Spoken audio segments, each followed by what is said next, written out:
Tuesday morning. This is February. What is this? February the 27th. I'm looking at. Look at my back. There it is. The background screen looked funny at first. There, I was just kind of like, "Oh, what's going on?" You never know what's going to happen when you go live because anything happened. Yesterday morning, my dog started barking and I was trying to figure out what was going on. Ended up some big wrecker was bringing a Class C motorhome.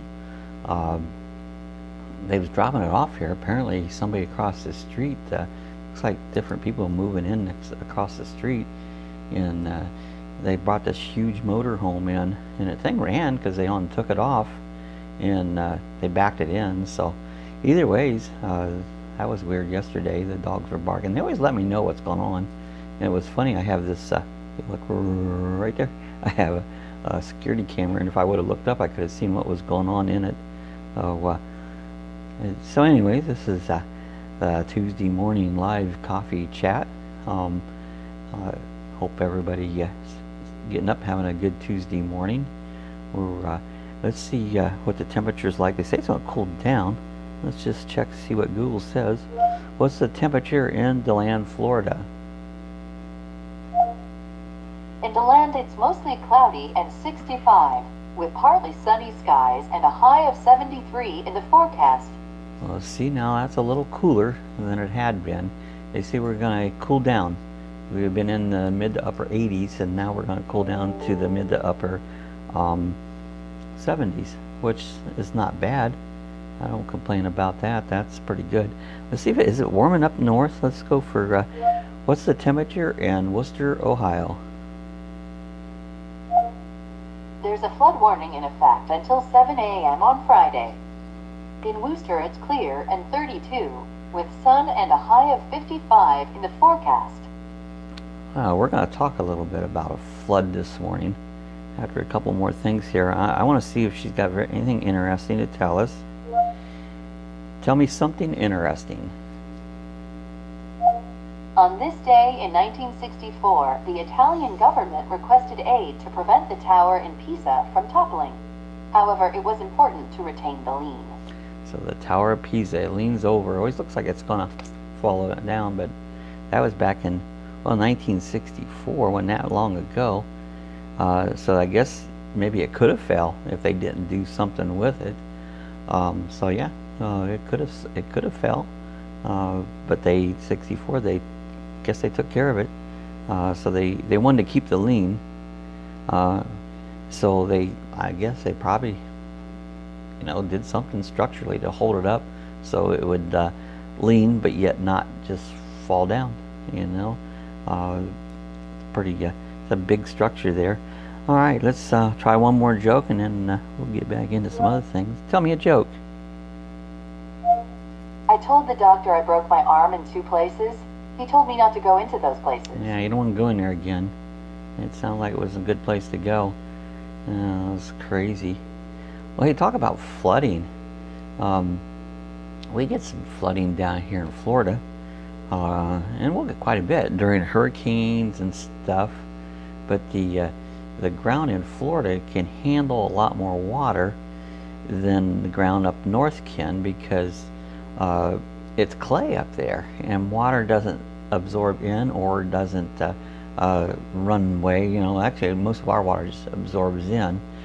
But someone on Facebook yesterday was saying that their dad had told them a lot about the July 4th, 1969 flood up in Ohio.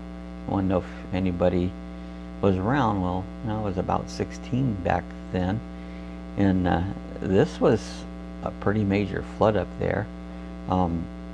Overall, I think there were 27 people lost their lives. And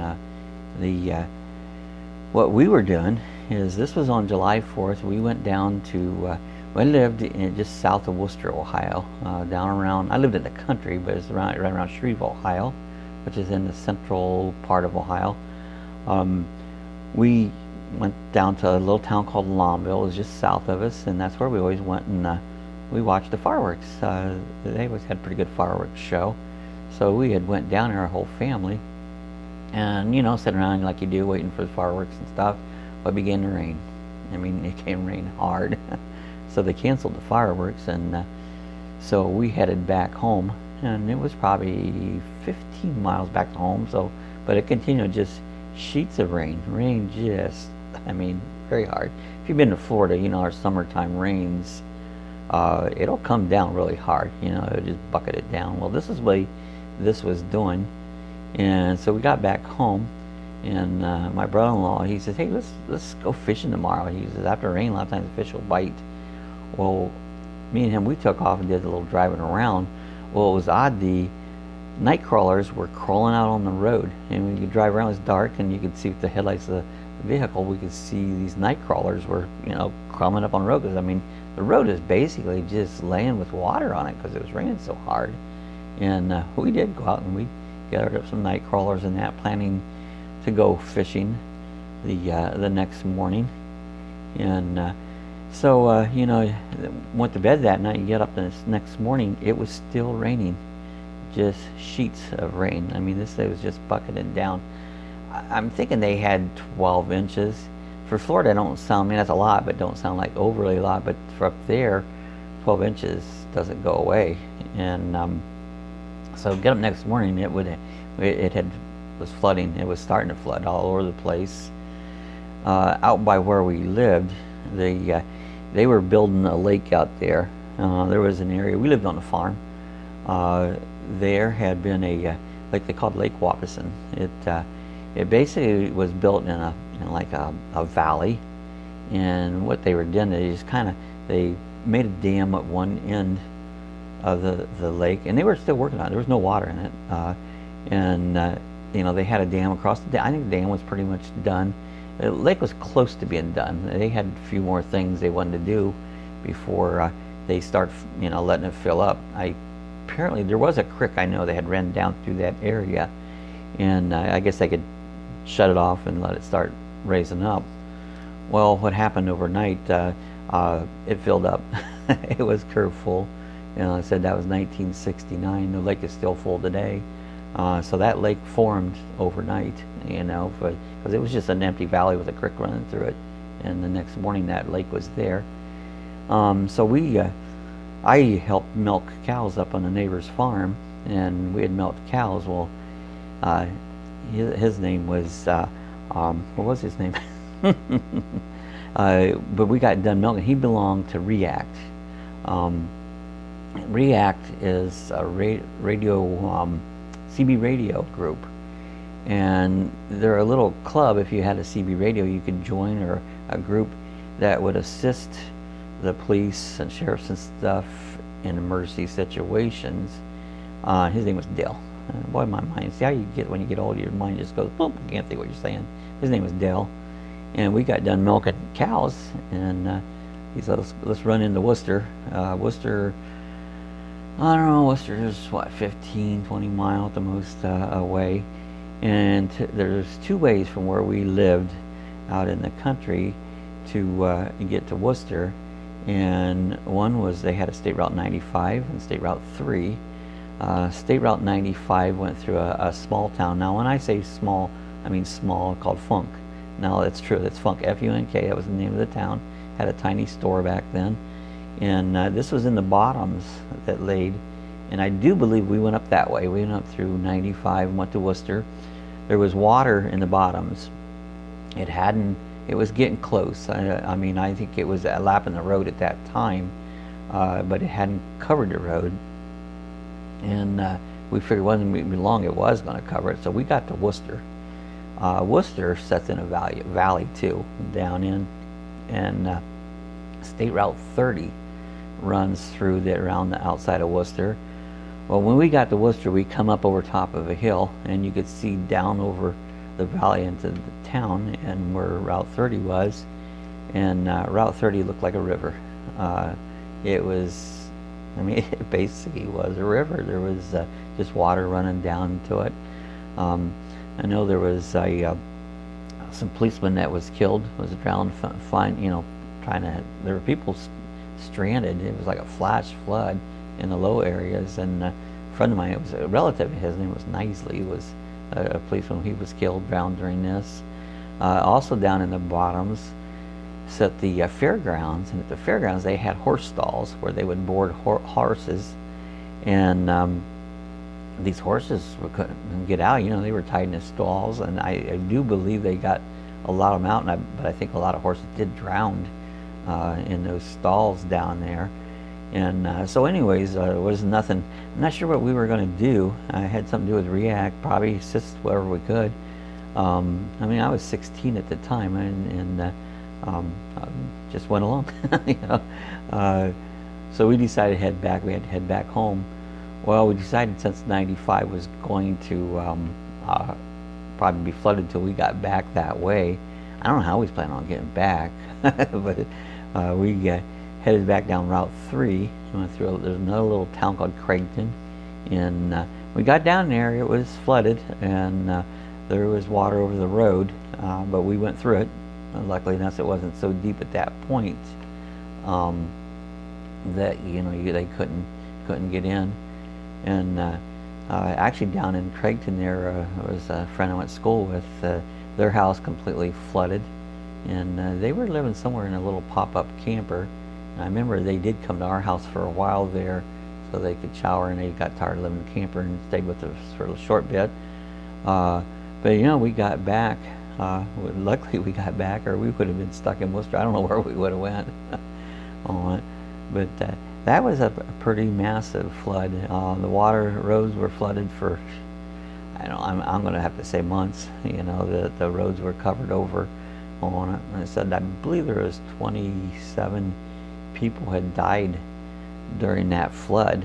And what made me think about it was when we did a temperature check with Worcester, Ohio, they've been having some flood warnings, and they do flood a lot. We lived as a kid close to that where it said Funk, and that was always flooded over there about every spring from the snowpack, and the ice built up when it thaws. All that water's got to go somewhere, and plus they get a lot of rain up there in the spring, so it's always a muddy mess and floods and that. So, but yeah, that was a historic flood. I don't know that there had been in that area had ever been one that big. It might have, but I don't remember hearing any. July 4th flood, 1969. So, like I said, I was like 16 years old back then, and that was one of the weather disasters that I remember. The other one was, we'll talk about this one sometime, was the blizzard of '78. Snowed so much, all you've seen is just the tops of the telephone poles, and it's hard to believe, but that was probably the most dramatic weather disaster I've ever lived through. So we'll talk about that again another time on it. So anyways, I thought I'd talk a little bit about flooding this morning. Also, to talk about FedEx. You order something. I ordered this. I needed a chair with a reclining chair. This chair is a good chair, but I wanted something to recline back, and so I actually got through Walmart. I had a good price on this. It was like an office chair that it reclines back, has a footrest and that. So it comes out of California, and so they give you a date. Well, the date was supposed to arrive was yesterday. It's not here yet. They give you these crazy tracking numbers, and you can follow it around, and it has gotten to Paca, Florida. It got there sometime like last Friday. Well, I've been watching it. It's set in Paca for 3 days. Paca is probably 20 miles from here, 30 miles, maybe 30 miles from here, not very far. It's set there for 3 days, and it's like, wow. I guess it went over the weekend. I figured, well, Monday they can get it out for delivery. No. And so finally it's out for delivery today, but not until between 5 o'clock this afternoon and 8 o'clock tonight. Now, in this day, FedEx, I always thought FedEx, like, man, you get some FedEx, they got it fast. They say overnight FedEx, Well, from what I've found here in the past, FedEx is no good. The delivery is so slow. Delivery's changed a lot, and I think a lot of it, everybody buys things online, They buy things through just anything. Amazon, they buy from Walmart has a big online presence, you know. You can eBay, tons of stuff from eBay. In the hobby, these hobby shops are online, so just about everything. You pretty much buy your groceries online anymore. But then you have to wait for the delivery time. I'm not good at waiting. When I buy something, it's like I want it now. My ideal way of buying things online would be I order it and within the hour it shows up at my door. That would be cool, because when I buy something, I want it now. Isn't that like our generation? Everybody wants things now. There's generations have changed through the years. Courtesy has went away. People just aren't courtesy to each other anymore, and I'd like to start a campaign where everybody's starting to be courtesy to everybody. Driving down the road or anything you're doing, being courtesy. One little town I lived in, Little Shreve, we talked about it earlier. That was such a nice little town. You walk down the street, everybody said, "Hey, how you doing?" "Hey, how's it going?" People don't do that much anymore. That gives you that just pleasantry. "Hey, how's it going this morning? Hey, good to see you." Or somebody. But a lot of times people just ignore you. Or not everybody's impolite, but so much people are impolite anymore. I call this the me generation. It started, I don't know what the break-off age is. I call them, they talk about, I don't know what we call it, baby boomers and the millenniums. I call them millennials, because a lot of them just have no courtesy. It's like, you're an idiot. Be nice to people. Don't tailgate people. Don't road rage people. Don't go into the school and shoot people up. That's that generation. Sorry, it won't change though. It's what it is. But I like to spout off about it once in a while, because I know none of this is going to change. But I can tell my opinion. That's what this chat's about. Talking about things, what's going on. Hey, if you have any things, have you ever been through some big disasters, or give us some of your thoughts. Leave them in the comments. Leave some comments. I like to see your comments. Put them down below, good or bad. It doesn't matter. Leave some comments there. And again, if you're not subscribed to my page, it won't cost you nothing. You'll be glad you did. Is hit the subscribe button. And if you want to know when I put a new video up, hit the thing so it looks like the bell ring. If you don't hit it. It's like, share my page. You see something good, share it with others. Tell them subscribe. It's like trying to build it bigger and bigger. Have a more fun time where you come in here and just have a nice morning chat and talk about anything, and be nice to each other. You can talk about things bothering you. The doctor is in. You can talk to Dr. Bob, and he will not probably have the answer, but you can talk to him. Hey, we're going to get out here today, make it a happy Tuesday. I'm waiting for my new chair to come in today. That's my thing. So maybe tomorrow morning I'll have a different chair sitting here. See, this one's gray. You watch tomorrow morning, it'll be a different color. So gonna get out here. See you guys tomorrow.